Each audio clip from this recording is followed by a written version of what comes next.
Hoy toca este ciclo de viajeros por las Islas Baleares y a mí me corresponde hablar de exactamente el primer viaje culto que se hizo a Mallorca, antes del turismo, y quien inauguró, que fue George Sand, la literatura vista desde el exterior sobre la isla, e inauguró también la afición de los escritores y artistas extranjeros por venir a Mallorca.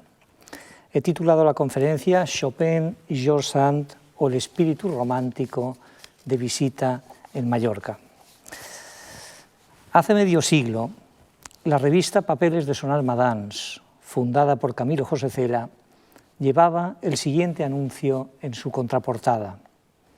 En Mallorca han escrito páginas memorables Jovellanos, George Sand, J.B. Lawrence, el archiduque Luis Salvador de Austria, Rubén Darío, Unamuno, Azorín, Santiago Rusiñol, Jean Richepin, Francis de Miomandre, el conde de Keyserling, Oswald Spengler, Yeats, D.H. Lawrence, Winston Churchill, Jean Cocteau, Gertrude Stein, Robert Brasillach, Georges Bernanos, Robert Graves, Américo Castro, Ricardo Baeza, Albert Camus, Jean Genot.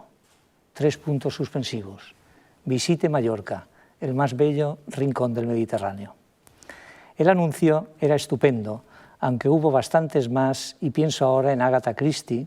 Ernst Junger, hay una foto magnífica de él con su hijo Ernestel, que moriría en un batallón de castigo en Italia a finales de la Segunda Guerra Mundial, en la bahía de Pollensa, ambos en Albornoz, padre e hijo, o en Milán Kundera, que vino años más tarde.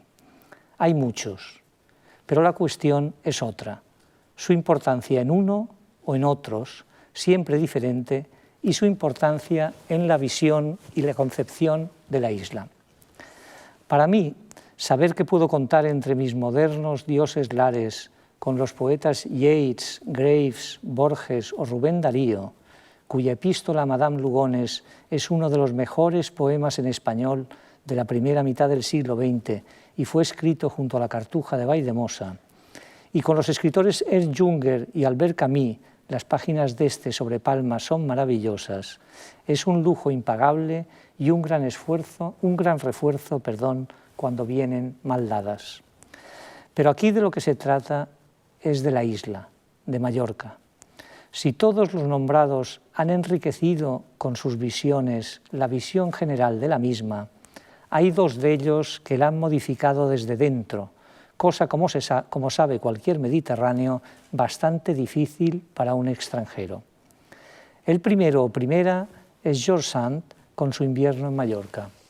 El segundo, el archiduque Luis Salvador de Austria, con su monumental enciclopedia sobre las Baleares y sus libros paisajísticos sobre fragmentos de la vida insular. Y luego hay otros 2 que a debida distancia, pero con superioridad literaria, han añadido otro ángulo de visión que ya no nos ha de abandonar nunca. Me refiero otra vez a Robert Graves, que incorporó nuestro paisaje a la poesía anglosajona del siglo XX, que es la mejor poesía del siglo, sin ninguna duda, y al mundo clásico o su recreación en sus novelas, sirviéndole Mallorca de modelo para la Italia romana, la Grecia antigua o la Palestina de Jesucristo. El otro nombre es Georges Bernanos, hombre de derechas y católico, cuyo libro Los grandes cementerios bajo la luna contribuyó muy pronto a la revisión crítica del discurso triunfador de la guerra civil en la isla, que tampoco es asunto baladí. ¿Qué ocurre con la obra de estos autores? ¿Qué los diferencia de aquellos cuyos nombres ya no he repetido?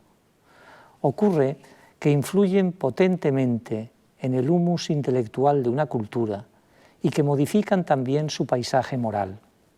Esto provoca su incorporación, por un lado, al genius loci y por otro, que se hayan convertido en inseparables de la hermenéutica de los insulares respecto a nuestra tierra, seamos o no plenamente conscientes de ello.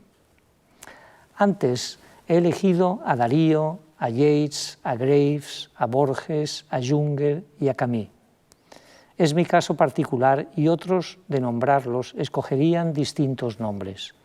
Pero como mallorquín no me puedo escapar, es decir, están grabados en mi destino de insular moderno, de George Sand y su negativo fotográfico, ni del archiduque Luis Salvador, que nos enseñó a valorar, tanto en su justa y rica medida como comparativamente, la cultura local, sistematizándola, y nos dio ejemplo biográfico, asimilándola y mitificándose literariamente como personaje en esa asimilación. Y en un plano menor, de la pesadilla retratada por Georges Bernanos. Vayamos a Frédéric Chopin y George Sand, que además de ser el motivo de hoy, son la pareja de viajeros cuya relación con la isla es más conocida, tanto en Mallorca como fuera de ella. Pero antes debemos hacer una breve estación en el romanticismo.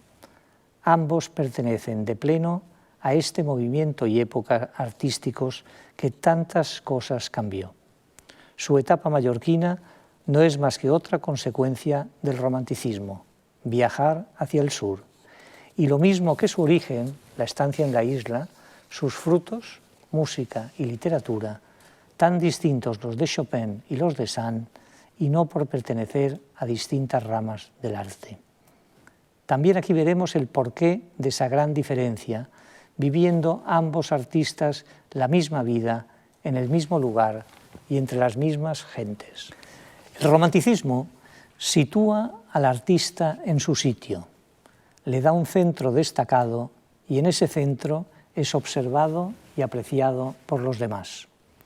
Esta es la virtud mayor del romanticismo, la valoración del lugar del artista en su sociedad y el abandono de una concepción servicial y artesana del mismo, que lo colocaba a la misma altura que un buen talabardero o un fino maestro de armas.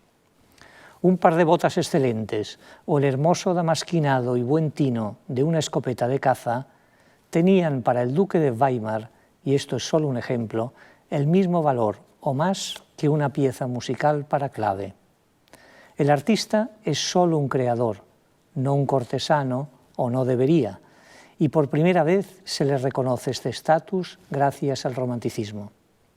Esto y la gran revolución de la música, que sitúa inteligencia y emociones en el mismo nivel y da un vuelco a la exploración de los sentimientos y su manifestación, tanto personal como colectiva, son los dos grandes logros del movimiento romántico.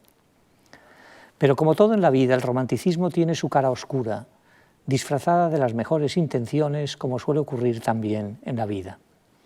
Fomenta el nacionalismo al principio como reconocimiento, alabanza y exaltación de lo propio, y después, y nunca suele tardar mucho, ese después, como negación de lo ajeno y necesidad de dominarlo. De escapar de un dominio, real o exagerado, para crear otro también opresor por belicista. Porque el romanticismo contribuyó de forma innegable a que fuera el nacionalismo el que se instalara en la doctrina política europea, creando unas tensiones de tal magnitud que acabaron en guerras y rebeliones siempre bajo la bandera de la libertad, tan cara a los románticos y que es una diosa que suele alimentarse de sangre y de resentimiento. O sea, que el romanticismo acaba teniendo una pulsión fúnebre en lo social y, como no podía ser de otro modo, en lo personal. Y eso se percibe como en ningún otro caso en los artistas, que son sismógrafos de lo que ha de venir o de lo que ya está entre nosotros, aunque todavía sea invisible. Los grandes músicos románticos, por ejemplo, mueren casi todos jóvenes y víctimas del desequilibrio anímico. Al obtener el artista un lugar en la sociedad tanto tiempo negado, como negado era el reconocimiento del verdadero valor de su obra, ese lugar que está emparentado en cierto modo con el del hechicero de la tribu, provoca también que crezcan en él la soberbia y el envanecimiento y se desarrolle como en nadie el egotismo. Pensemos en Keats y Shelley en Roma, pensemos en Byron allá donde vaya y va con armas y bagajes hasta la muerte combatiendo por la libertad de la nación griega. Pensemos, ¿por qué no?, en George Sand. El trasfondo estético de todo eso es el rechazo al orden sereno del neoclasicismo, el afecto por los fantasmas, la veneración de lo gótico y su recreación en distintos neogoticismos, tanto literarios como estéticos, y aquí entran también lo arquitectónico y lo decorativo, el coqueteo con el más allá y cierta fascinación por lo oscuro. Pensemos de nuevo en Shelley, en este caso en Mary Shelley y su Frankenstein, o en el gusto por el vampirismo, las sombrías leyendas medievales y otros fenómenos ultratúmbicos. Todo esto también es el romanticismo, y tendremos que esperar al surgimiento del surrealismo para encontrar un movimiento de trasfondo estético afín y consecuencias aún más disolutorias o disolventes en la sociedad. Pero en fin, me estoy yendo por las ramas por mucho que este sea el entorno, digamos, ideológico o de pensamiento de nuestros viajeros y de la felicidad que siempre asociamos a un viaje hacia el sur, alejándonos de las nieblas y las lluvias del norte. Ambos, Chopin y Sand, viajan hacia la luz solar.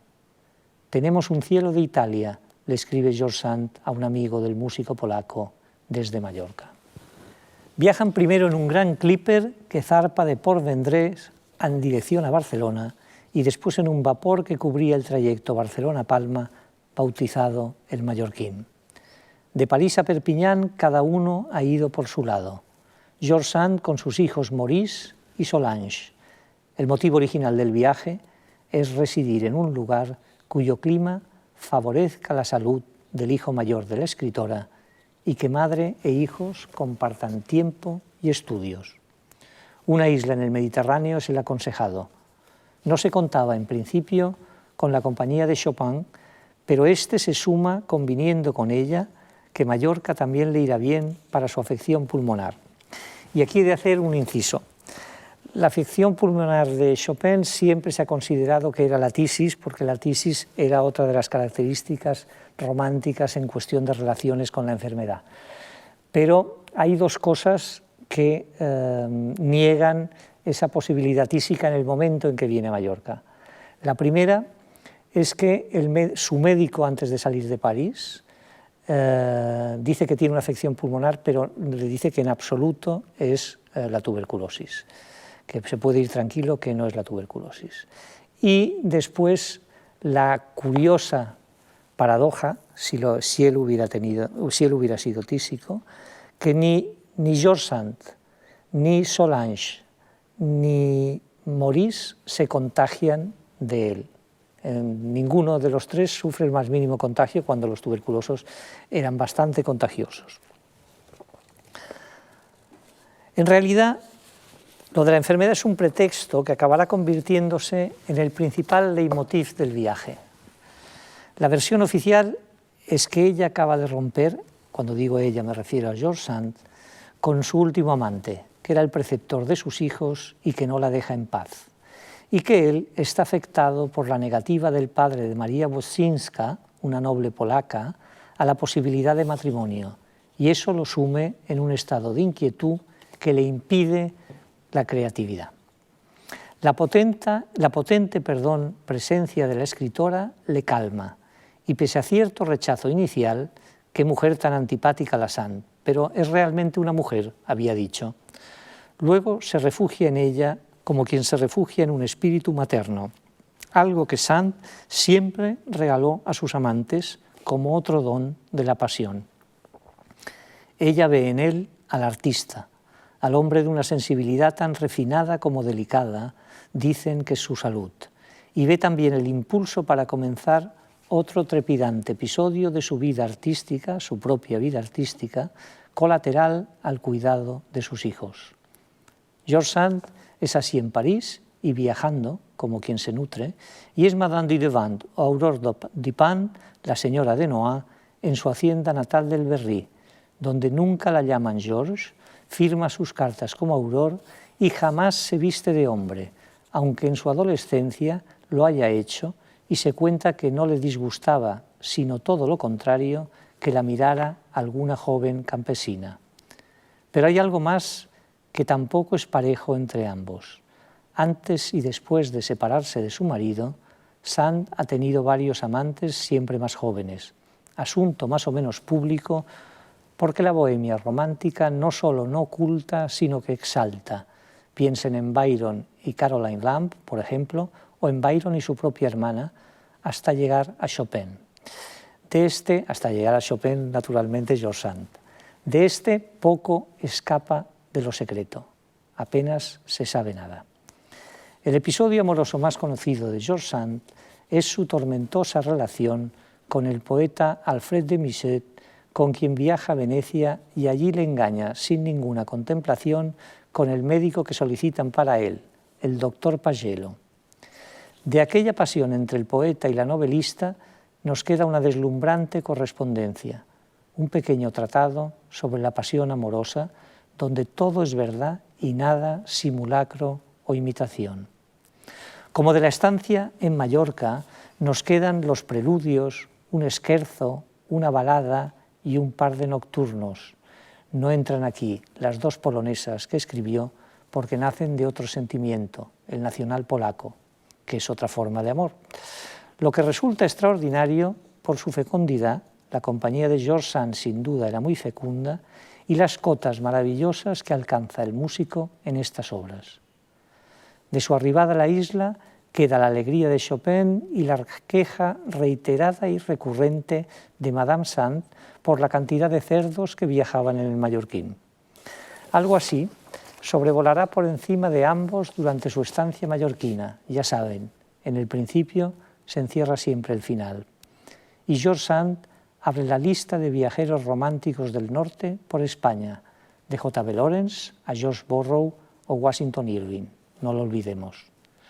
Cuando llegan a Mallorca, España está en plena guerra carlista y no se ha recuperado del todo de la guerra de la independencia. Se acepta su visita con cierta curiosidad, pero no con entusiasmo.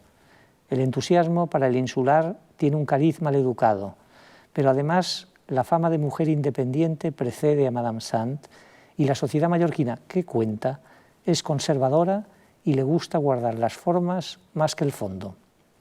Para colmo, cuando el conde de Montenegro los invita a visitar su biblioteca, un tintero inestable colocado como peso en una esquina de la carta marítima de Valseca cae y derrama su contenido sobre el mapa. Rápidamente corre por Palma que ha sido la francesa la causante del estropicio en una joya bibliográfica del siglo XV, con una torpeza paralela a su desconsideración con sus anfitriones. No se la invita más a parte alguna, si lo hacen el cónsul de Francia y su mujer, por supuesto, y aunque ella haya venido a Mallorca a escribir, a dedicarse a sus hijos y a no relacionarse socialmente, no deja de ser un desaire. En Historia de mi vida, George Sand escribirá: quería encontrar un lugar tranquilo donde yo pudiera hacer trabajar a ambos hermanos y trabajar yo misma sin exceso. Se gana mucho tiempo cuando no se ve a nadie y así está una obligada a velar mucho menos. Una vida, por tanto, opuesta a la de París. En 1970 pudimos ver la adaptación cinematográfica que Jaime Camino hizo de Un invierno en Mallorca, el libro que escribiría George Sand años después de marcharse de la isla. Una adaptación sobria, muy apropiada a la vida mediterránea en el XIX, donde, por cierto, hacía de Maurice, el hijo mayor de la escritora y autor de los dibujos que se conservan de su estancia mallorquina, el actor Quique San Francisco, que murió el pasado lunes. Yo tenía 14 años cuando vi esa película y la interpretación de Lucía Bosé en el papel de la escritora francesa me impresionó. No la he vuelto a ver y uno era un adolescente impresionable, o sea que tal vez ahora me decepcionaría, pero fue ella quien me acercó al personaje. Los retoques, con los años, correrían de mi cuenta. La recuerdo en ese papel como una mujer de genio y al mismo tiempo maternal, una mujer sensual e insatisfecha, pero que sabe cuidar, una mujer que considera que el talento de su acompañante ha de crecer junto a ella y cumple este cometido sin obtener casi nada a cambio, y una madre que debe contribuir a la formación de sus hijos. Él, repito, no tenía que viajar con ellos. Y ahora, enfermo, en el libro se refiere a Chopin como el enfermo la mayoría de las veces, e hipersensible en extremo, ha acabado siendo el centro del viaje, lo que le aleja en su capacidad de entrega del cliché clásico que relata François Sagan. Ella, una mujer algo robusta, un tanto vulgar, que en París se vestía de hombre, fumaba y era excéntrica, y en el campo volvía a ser la dama de Noailles. Y remata Sagan, una mujer que incendiaba los sentidos y los corazones cuando estaba en la ciudad y que se dedicaba a las labores agrícolas cuando estaba en el campo. No sé ustedes, a mí, mientras se pueda sostener y no le desequilibre a uno o a una lo que dice Sagan de George Sand, me parece un plan de vida perfecto. Pero en su estancia mallorquina este plan no existe. Y a Chopin, en 1971 o 72, Wally Tackle, que era un pianista libanés, vino a Mallorca a tocar en el Festival Chopin que se celebra en el claustro de la Cartuja de Valldemossa todos los agostos. Me impresionaron tanto la figura de él, al piano y paseando por las calles del pueblo con su mujer, como la inteligencia, no solo el sentimiento, que transmitía al interpretar a Chopin. La conciencia de que Frédéric Chopin no era solamente un espíritu atormentado o melancólico, sino que también había una gran inteligencia detrás, y su música era el destilado de esa inteligencia, me la dio Wally Tackle. Y ahora tal vez cometa una herejía para los entendidos. Lo que no me habían transmitido las grabaciones de Rubinstein de mi madre, que fue con las que conocí y me fascinó la música del polaco, lo hicieron las versiones de Wally Tackle, de quien nada supe después, y el día, décadas más tarde, que quise encontrarlo a través de Internet, lo encontré muerto. Había fallecido en París a la edad de 52 años, hacía muchos. Solo una vez más he encontrado la imagen del poder del arte en el amor en una pareja mientras pasea, que los sitúa fuera del tiempo, y fue en la fotografía del poeta Josep Brodsky junto con su mujer por las calles de Venecia. ¿Componían Chopin y Sand cuando llegaron a Mallorca una pareja así? Tengo mis dudas, y esas dudas se basan en la sensación de que ambos eran sujetos de una pasión no tanto agostada como truncada. La realidad cuando rebaja las nobles aspiraciones del amor y nos deja el afecto. En su caso no quedaban otras. El entendimiento intelectual, la identificación narcisista de sensibilidades, la comunión en su manera de entender el mundo, es decir, la concepción romántica, el deslumbramiento y el respeto por el talento del otro. Todo eso está ahí, pero no todo es eso en una pareja de amantes. Y en el caso de Chopin se añade una cuestión muy importante, la seguridad. George Sand le da a Chopin seguridad, protección y desentendimiento de las cosas cotidianas propias de vivir en el extranjero, de vivir incluso alejado de lo que ahora se llamaría su zona de confort. Se sabía en París que el músico era incapaz de abandonar la ciudad sin una compañía que le diera tranquilidad en el viaje. ¿Neurosis? Posiblemente. En ese momento la neurosis era una virtud, no un impedimento. Y Chopin no va al encuentro de George Sand en Perpiñán solo. Lo acompaña su amigo Mendizábal, gracias al cual el grupo capitaneado por Madame Sand pudo vivir en la Cartuja, pues había sido este Mendizábal, ahora exiliado en Francia, el responsable de la ley de desamortización que lleva su nombre. ¿Quiere decir esto que Chopin era un inútil o un pusilánime en la vida cotidiana? En absoluto. Incluso esa amistad con Mendizábal, hombre habilísimo, político liberal más que notable y gran negociante y empresario, lo desmienten. Chopin era un hombre entregado a su arte y que sabía que lo mejor y lo peor de él debía encaminarse hacia ese arte, pero era también un hombre práctico, no un hombre que proteste porque hay cerdos en el barco donde viaja. Una vez muerto, ella lo definirá como un alma pura y bella en su esencia, y añadirá, era un enfermo detestable. Así ha pasado a la historia, pero cuando leemos otros testimonios o su correspondencia mallorquina, observamos un espíritu vitalista y sensual que disfruta de la vida natural y de la vida en sociedad. Antes de salir hacia Mallorca, Chopin es el alma de los salones de París, adorado por los Rothschild y por artistas como Delacroix o escritores como Víctor Hugo. El trío no puede estar mejor elegido y también nos habla no solo del arte, sino de la habilidad de Chopin en sus relaciones. Al llegar a la isla, escribe: me encuentro en Palma, entre palmeras, cedros, aloes, naranjos, limoneros, higueras y granados.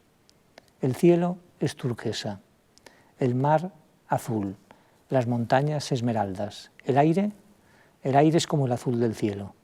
Brilla el sol todo el día y las gentes visten como en verano, pues hace calor. Por las noches se oyen canciones y sonar de guitarras. Las casas tienen enormes balcones de donde penden los pámpanos y los muros son de la época árabe. Todo cuanto hay aquí recuerda a África. En una palabra, una vida deliciosa. Este es el Chopin que llega a Mallorca, feliz por estar y escribir su música en ella. Y nada en la isla le defraudará porque saldrá de aquí, ya lo hemos dicho, con un puñado de sus mejores obras. Un artista no soporta una tierra si no puede escribir, componer o pintar en ella. Si lo hace, estará eternamente agradecido.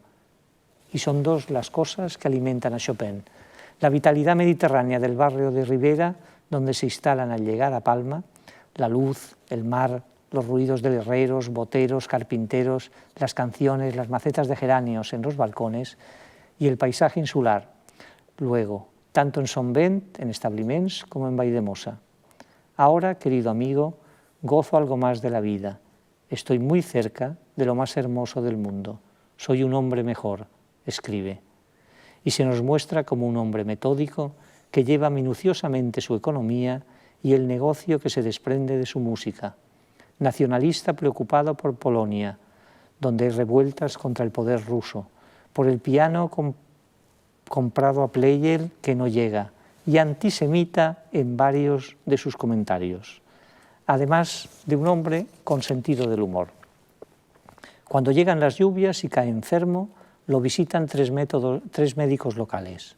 Chopin escribe: uno olfateaba mis expectoraciones, el otro percutía el lugar de donde había salido la expectoración, el tercero auscultaba mientras yo expectoraba. El primero dijo que yo moriría, el segundo que me moría y el tercero que ya estaba muerto. Es en este momento cuando deciden trasladarse a Valldemossa. Aquí hay un error en este viaje, que es el creer que una isla del Mediterráneo va a ser un lugar cálido durante todo el año. Ellos, al instalarse en el primer sitio que lo hacen en Palma, se instalan en el barrio de Ribera, que era un barrio muy animado, de pescadores y de artesanos, pero que ese ruido que a él le gustaba tanto, el ruido de la calle, el jolgorio animado, las guitarras, etc., por otro lado le impedía escribir música. Por lo tanto, se trasladan a una casa, a una pequeña casa, en una barriada alejada de Palma, que es Establiments, y esa casa se llama Son Vent. Los nombres de las casas ustedes saben que suelen tener una relación con los accidentes naturales, o con el apellido del propietario original, o con los accidentes naturales del lugar donde están emplazadas. Cuando el invierno arrecia, descubren, tanto Sand como Chopin, que en aquella casa no se puede estar. El viento que se oye es infame, está construida con libañas de arenisca muy finas, hay mucho estruendo, y deciden cambiarse a Valldemossa, donde hay una cartuja, que se expropió por la ley Mendizábal, y que en esa cartuja les alquilan una celda. Entonces abandonan Establiments, que es un lugar más seco que Valldemossa, y se van a Valldemossa cuando él ya empieza a dar síntomas de tener una bronquitis muy aguda. Y Valldemossa lo que hace es empeorar el estado de salud de Chopin a días, no todo el tiempo que está allí, pero a días sí. Pero eso no impide que pueda seguir escribiendo. Si en Son Vent había escrito la mayor parte de los preludios, que son una verdadera maravilla, En La Cartuja escribe 2 nocturnos, escribe 2 polonesas, escribe un scherzo, escribe una balada, es decir, escribe bastantes cosas, pero al mismo tiempo está enfermo, y al estar enfermo se convierte en eso que he dicho antes, que decías, el enfermo detestable, porque un enfermo reclama que se cuiden de él, y a Sand no le parece, lo hace, pero no le parece exactamente de rigor. Pero hay esas 2 etapas, la etapa de Palma Ciudad y Sonnenwend, donde Chopin se encuentra estupendamente bien, y la etapa del final de Sonnenwend, lo que hemos leído, que aún tiene humor para describir a los médicos como los describe, la etapa de Sonnenwend, y después ya llega la etapa de Valldemossa, que es donde entramos ahora. Es en este momento cuando deciden trasladarse a Valldemossa. «Tienes que imaginarme así», le escribe a su amigo Fontana, «entre el mar y las montañas, alojado en una celda que tiene las puertas más grandes que las mayores cocheras de París. Imagíname sin guantes blancos, con los cabellos sin rizar, pálido como de costumbre». Es curiosa esa descripción que da de sí mismo a su amigo. Y por primera vez la queja.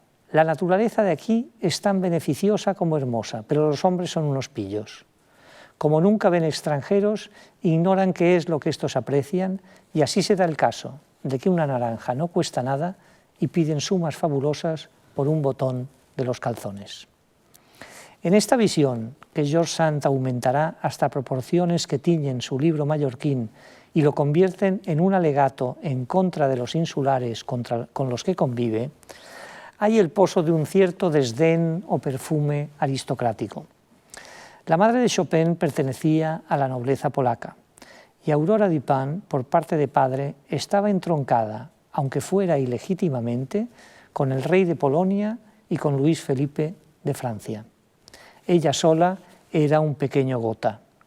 Y ese pozo aristocrático, mezclado con la fascinación romántica por la Revolución, que puede parecer una paradoja, pero no lo es probablemente una de las causas de esa incomprensión, distanciamiento e irritación de Madame Sand con los payeses mallorquines. Como si un payés de Mallorca tuviera que ser muy diferente de un payés del Berry, que era su señorío.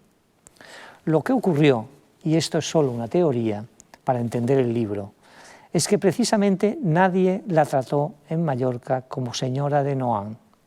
Ni siquiera los propietarios de los grandes predios de la zona los invitan a visitarlos, sino como una estrambótica extranjera y francesa, cosa lo de francesa que era sospechoso de todo mal, porque no habían pasado 20 años de la guerra contra Napoleón, de la ola de refugiados que vinieron a la isla huyendo del avance de la Gran Armée, y el recuerdo de aquella guerra permanecía vivo en la memoria de todos.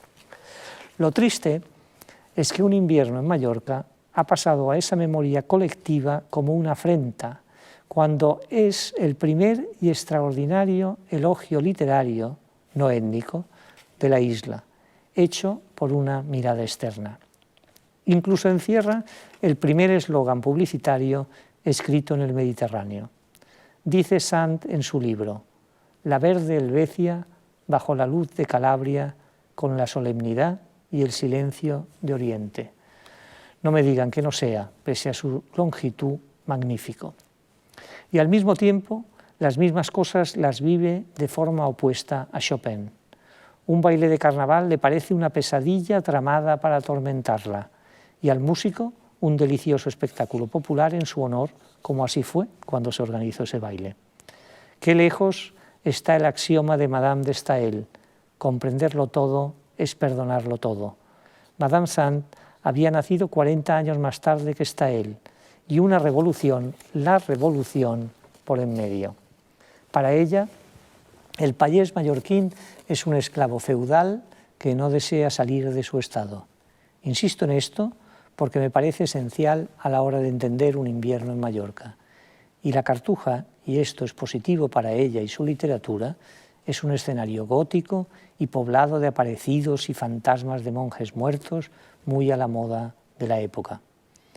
Este escenario le facilita la escritura de su novela Espiridión, pero desde que llegó a la isla no se ha sentido tratada como se le debía y ella se siente, al menos esta es la impresión que dará cuando escriba Un invierno en Mallorca, 15 años más tarde, por encima de toda la sociedad mallorquina. No solo eso. Ambos, el músico y la escritora, disfrutan con el paisaje, las aves, las plantas y los árboles. Oyen el ruido desde el mar, oyen el ruido del mar desde la Cartuja, cosa físicamente imposible, pero lo oyen y ambos lo escriben en su correspondencia o en sus libros. Esto es muy curioso porque debe tener que ver con el concepto de viaje al sur como exótico, ¿no? Porque es imposible, absolutamente imposible, por mucho silencio que hubiera entonces, que ahora ya no hay tanto, que desde la Cartuja se oiga el rugir o las olas del mar. El mar está a 400, la Cartuja está a 400 y pico metros de altura sobre el nivel del mar y el mar está por una carretera a 7-8 kilómetros, es decir, que no se podía oír nunca el mar. Y en cambio, en las adaptaciones que se han hecho, recuerdo una norteamericana y otra polaca, siempre ponían la Cartuja como si estuviera sobre las rocas en el mar, pero eso lo favorece tanto la correspondencia de uno como del otro. Y no solo eso del mar, porque también hay otras exageraciones, pero ahí volvemos al romanticismo. Por ejemplo, ahora viene una de ellas, ¿no? Dice: disfrutan de las excursiones por los alrededores del pueblo. Las águilas se posan en los árboles del pequeño jardín de su celda, lo que suena también a exageración de la moda. Según ellos, las águilas se posaban sobre los arbustos, porque no son árboles, de la celda donde vivían, para comerse los pájaros que había en esos árboles. Mucha hambre ha de pasar un águila para hacer una cosa así, no se las he visto nunca. El estanque les recuerda el norte africano. Están encantados con el sitio elegido, pero la enfermedad de él, y repito, hay dudas de que fuera tuberculosis, le atormenta y la escritura de cuidarlo más de lo que hubiera querido. Esto forma parte de otro contagio. Si el estado anímico de Chopin, al quebrarse, tiene en la música una sublimación maravillosa, La gota de agua, por ejemplo, o el preludio número 4, escúchenlo interpretado por Richter o por Sokolov y no lo harán una vez sola, en Sand se convierte en la acidez que vierte sobre todo trato humano en la isla. Pero hay algo más. ¿Son en realidad amantes o solo se acompañan desde el afecto? La insatisfacción que esto ha de provocar en un temperamento como el de la escritora se desborda en la tensión que se crea entre ambos y en su manera de relacionarse con los demás. Él se encierra con sus partituras de Bach y escribe, eso le basta. Escribe música, pero también escribe a sus amigos y no deja de controlar desde lejos sus asuntos económicos y familiares. George Sand ahonda en la formación de sus hijos, pero llega un momento en que no se siente acompañada por Chopin, sino obligada por él a cuidarlo. Y lo hace. No solo eso, sino que de vuelta a Francia no llegarán a separarse y el músico vivirá unos años más en Nohant. Tal vez debería haberles servido de aviso la primera frase que cada uno de ellos exclamó al conocerse. ¿Chopin es realmente una mujer? Sand, este Chopin parece una chica. Eufemismos o atracción por lo equívoco idéntico. Pero ambos son artistas, como lo eran el fotógrafo Mapplethorpe y la cantante Patti Smith, y es George Sand quien escribe una de las frases más bonitas sobre la música del polaco. Chopin ha hecho hablar a un solo instrumento el lenguaje del infinito. Aunque la complejidad de su admiración recuerde su temporada valdemosina y admita rebajas. Mozart es superior porque tiene la calma que le da la salud y por tanto la plenitud de vida, dirá también, e incluso ejerza un ajuste de cuentas a posteriori. Chopin me consultaba como Molière a su criada. Tampoco él ha de olvidar nunca aquel invierno en Mallorca y lo hará hasta el final, recordarlo, al pedir que en su funeral se toque el preludio opus 28 número 4 junto al Requiem de Mozart. Lo que me lleva a pensar que la idea de George Sand de viajar a Mallorca y dejar que Chopin se incorporase al viaje fue extraordinaria. Porque si la citada relación entre Sand y Musset aporta poco a la historia tan saturada de literatura de Venecia, la de nuestros viajeros inaugura el viaje culto a la isla y tiene entre sus frutos, además de la descripción puramente romántica del paisaje insular, cosa que tampoco nadie había hecho antes, algunas de las mejores obras musicales de la época. Es posible que de no venir a la isla Chopin hubiera escrito otras piezas, pero nunca hubieran sido como las que escribió en la isla, y de estas sabemos que son magistrales y de una fineza inigualable.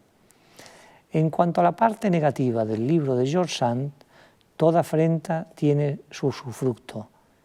Un invierno en Mallorca también, y ninguna guía de la isla lo ha superado en ventas. Había llovido mucho desde su estancia mallorquina hasta la aparición del libro en Francia. Al saberse la noticia, fue leído y causó escándalo entre los que podía causarlo, escritores y nobleza locales. Hubo artículos, muchos, crónicas insultantes y refutaciones intelectuales.